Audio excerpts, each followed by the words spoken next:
What's moving? The City Connection magazine is now in your area, bringing the spotlight to the urban scene through our Hampton Roads. Tonight, we got a special guest, you know what I'm saying? Proud to introduce to you with an army, the God, Rakim Allah. Peace, God. How you be, brother? Peace to the God, peace to the fam, peace to the nation, peace to VA. What's good? Yeah, man. I see you tore it down tonight in the Northern with a historical performance, man. I mean, how you feel right now? It's a blessing, man, to be able to come through and get that love, you know what I mean? So, everything that happened tonight, I log and my memory bank, man, keep it dear to my heart, count my blessings every night. And you know, a lot of brothers got, awakened to the teachings of the Nation of Gods and Earth. You know, what was your first experience like, coming into the self-awareness? Man, it was back, and this is no exaggeration, man. I know everybody be trying to make, their story sound, glorify their story, man. But, coming up where I was living at, man, it wasn't the worst hood in the world, but it was tough. And I was at the point in my life where I knew I needed something to help guide me to where I needed to be. I caught my first gun charge at 11 years old. I knew I needed, something to guide me. I knew I was heading for destruction. And make a long story short, I was hanging out one day, and a guard came through the neighborhood and was getting on the train trying to get back home. And at the young age, I grew up quick. I knew what it was. Make a long story short, you could tell when somebody come through and be like, yo man, could I get some change? I'm trying to get home, or I just ran out of gas, or boom boom. But for some reason, this brother that was coming through my neighborhood needed some change to get on the train to get home. And then he started speaking to us. And when he started speaking, I knew this brother was sincere, and it wasn't no BS. I was hanging out with this brother that just passed away, and this story is documented because I said it before. This brother that just passed away, his name was Jeffrey Webb. I called him J-Dub. Me and him was hanging out. He was slick to the game, man. His brother was an OG, my brother was an OG, so we was little kids. We knew when this brother came through, it was like, yo, he started speaking to us, dog. And we heard it on Everything I Love, man. We young kids. Me and my man, I might have had $1.75. My man may have had $3 on. We dug in our pockets and gave this brother everything we had in our pockets. Because when he started speaking, it sounded so sincere. It sounded so conscious. And it just sounded like it was, we gave this brother everything we had in our pocket. And when we gave it to him and when we walked away, we felt good. Didn't know what was going on.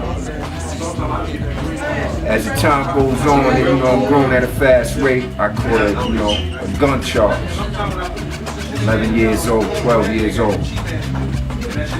And going through the city at a fast pace, you start relating back and thinking like, where did I go wrong? But then you start seeing these people that you met, and that God kept popping up in my head, man, because I knew he had something that I needed. Maybe a couple years after that, I finally realized what it was Islam. I didn't know what this brother was speaking to me that day. Years later, I found out it was Islam. And from that point, I started pursuing it. And I'm from Long Island, New York. It's a little different from inner city, you know what I mean? At that point, if somebody wasn't going in the city, getting it firsthand and coming back to the hood like, yo, this is what's up, you didn't know. So the Gods and Nerves came to my part of Long Island a little, late. I would say about once I really, grasped what was going on. I may have been in 9th grade, 10th grade, you know what I mean? Sure indeed. But once it hit Long Island and I realized what it was, and I heard brother speaking, and it related me back to that day when I met that brother. Yeah, I knew what it was, and I grasped on. And from that day, it was like 1985, man. And ever since that day, it's been a blessing, and I just feel so good to be able to say that my name is Rakim Allah. Ra means sun god. Kim was another word for Egypt. Back in the day, it was Kemet, land of the burnt-faced people. And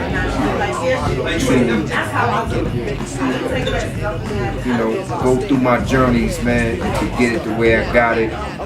Struggles in between, but that's what straightened me out. That's what made it possible for me to write conscious rhymes.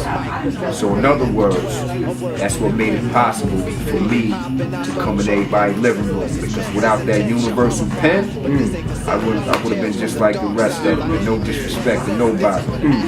But I strongly believe what I know and what I learned is the reason why I'm here. So, you know what I mean? I know you never had nobody answer the question in 5 minutes, but you asked the right question, my brother, and that's what's up. You know what I mean? Man, listen, man, that was very powerful right there, bro. And the insight that you gave is valuable, for the simple fact that you're bringing a science and a way of life to the modern generation that we have now. The computer chip babies, the Facebook babies, the social media babies, who, with no disrespect, at times, the only book they read is Facebook.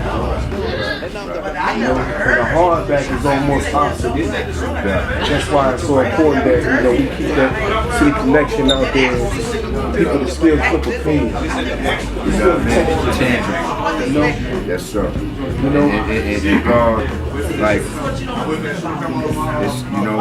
Like you said, Facebook may be the only book people read right now, but if they really understood, it's okay to get on, entertainment is entertainment. That's what hip hop is.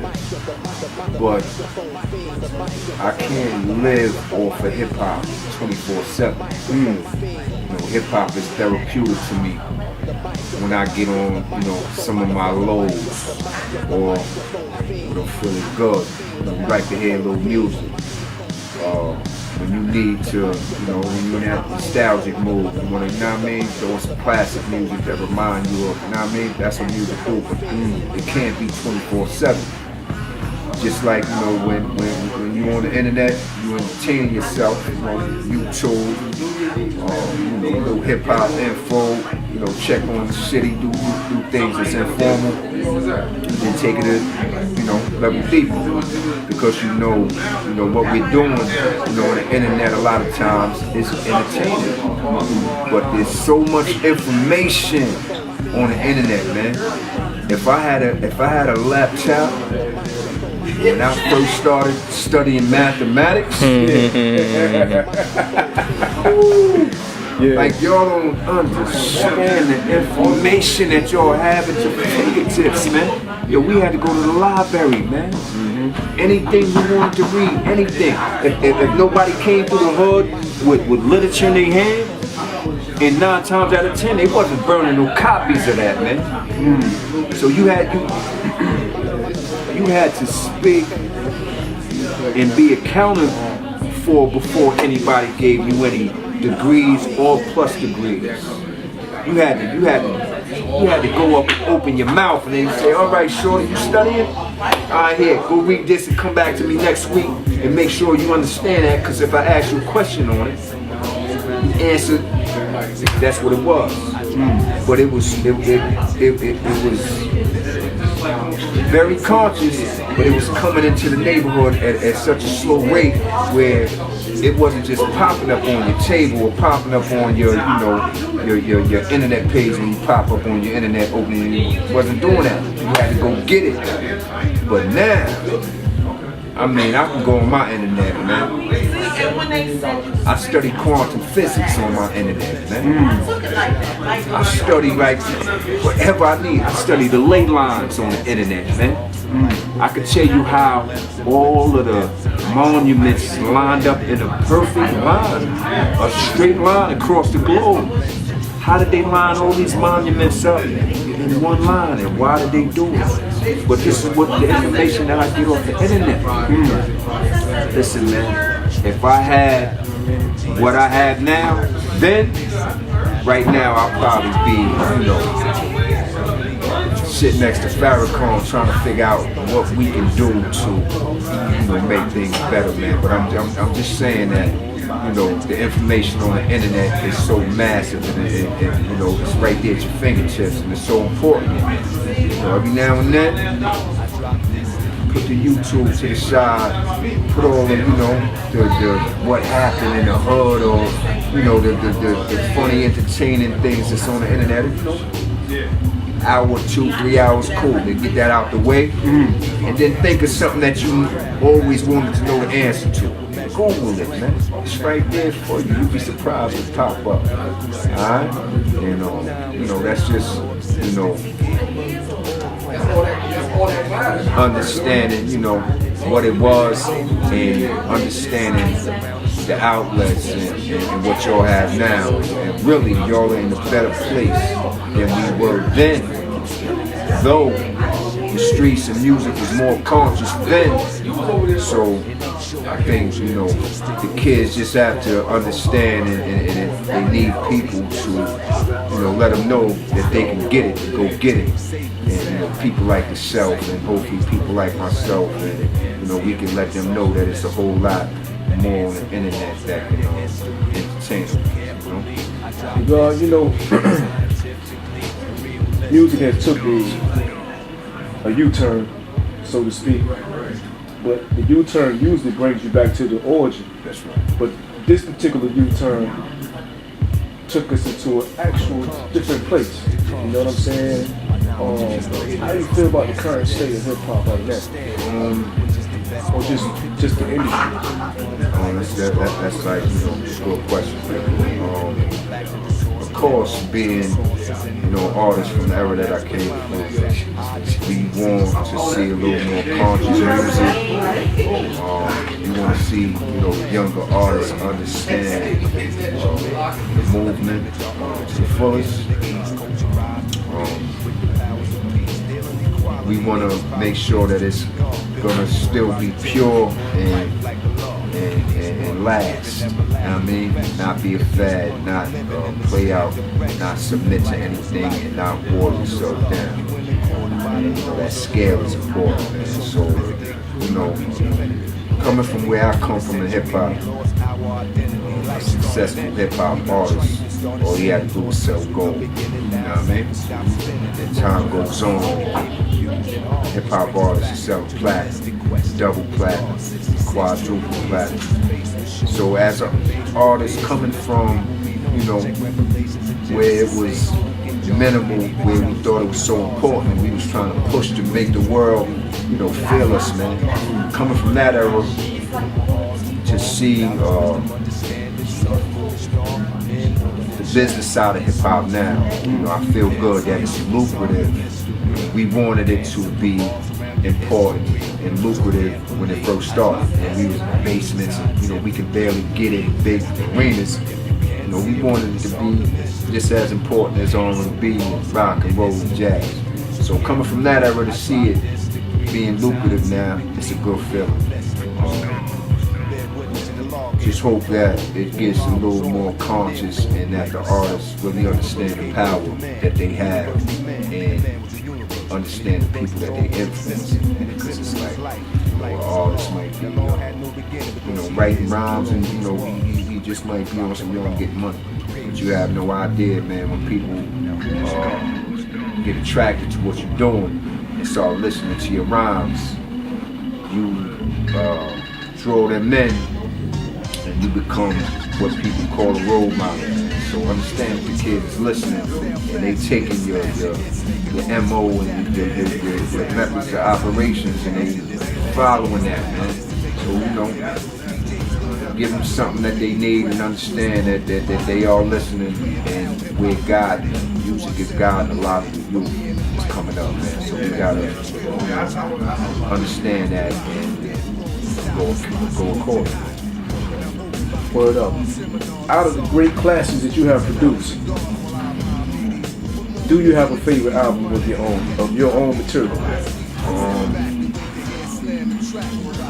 I don't know if it's a favorite album, but I do have, like, you know, favorite songs that I did. It's funny. Most joints I like is not the normal joints that everybody else. I like Who's God. That's one of my favorites. That's one of my favorites right there. 18th level. Well, trust me, like, when I did that record, long story short, we was moving around and I was on the road, but I was in a hotel. I remember wifey was in the other room, and I went in the bedroom part of the hotel, kind of, you know, set up, let her watch some TV, you know what I mean? She understands what I do. Went in the room to get a little privacy and started writing in the hotel, man. He was gone. Wound up laying on the floor.